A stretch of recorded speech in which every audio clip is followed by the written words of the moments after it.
Well, if I can say as an outsider looking in, because I wasn't on the set every day. You know, these are big boys. They know how to make a movie. But it seems to me, looking into the production from the outside, that the physical exigencies of the production were actually much more your concern than the 3D.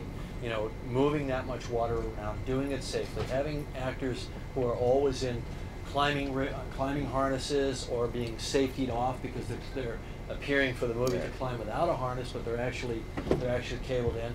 Working with actors on rebreather dive gear, which I don't think anybody else has ever done. We didn't do it on the Abyss. We faked rebreathers, but you could see the bubbles. But you know, Andrew, being a hardcore cave explorer, he wanted to put the actors on the kind of real equipment that he uses, and they all trained for it. So it seems to me that there are 20 other things that were more difficult before you even get to the 3D part of the movie. The 3D was really the least of our worries.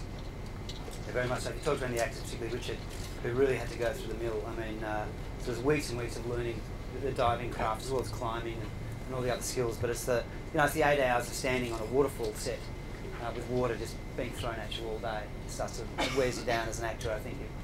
Although as they kept calling it, no acting required. Exactly. You wanted them worn down. Absolutely, yeah. Yeah, Mr. Cameron, you've become the godfather of 3D now.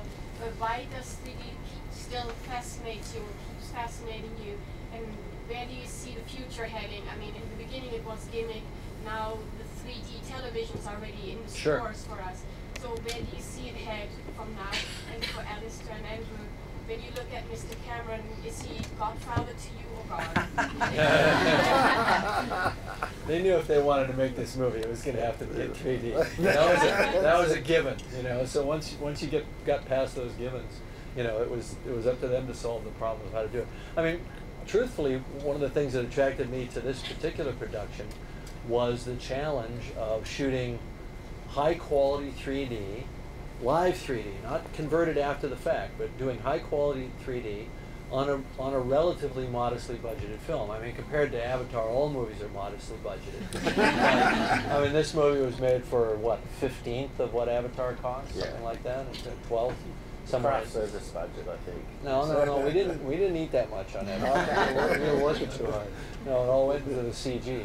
But the point was that we're using the same technology, same methodology, and the same aesthetic approach to stereo space, to how you manage stereo space, so you create a good viewer experience, but doing it on a more modestly budgeted film, and one that had an awful lot of technical challenges that Avatar didn't. And we didn't shoot one scene that had water in it or climbing or any of that stuff. In terms of where we're going with it, you know, I believe that there are going to be certain thresholds to it, like when the consumer electronics manufacturers bring to market sets that don't require glasses. I think at that point it's going to explode like crazy. Right now you're seeing a steady incremental increase. The market is growing. The number of networks and either terrestrial broadcast companies, cable companies, satellite companies that are investing either tentatively or aggressively in 3D is increasing all the time. What we know is that sports plays very well in 3D. Obviously, you know, cinematic theatrical features play very, very well in 3D, but that's not going to be enough to feed the home market. It's going to be live broadcast, probably originally sports, and maybe even, you know, things like comedy and 1 hour episodic. All that stuff is, I think, right around the corner. The cameras are going to continue to get lighter, smaller, easier to use, more plug and play.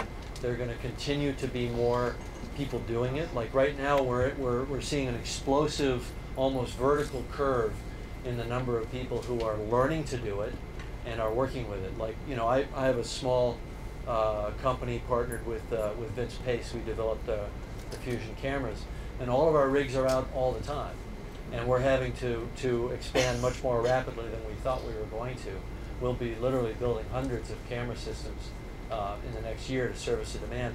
The number of screens has doubled in America. It's more than doubled worldwide since Avatar came out. Think what we could have made.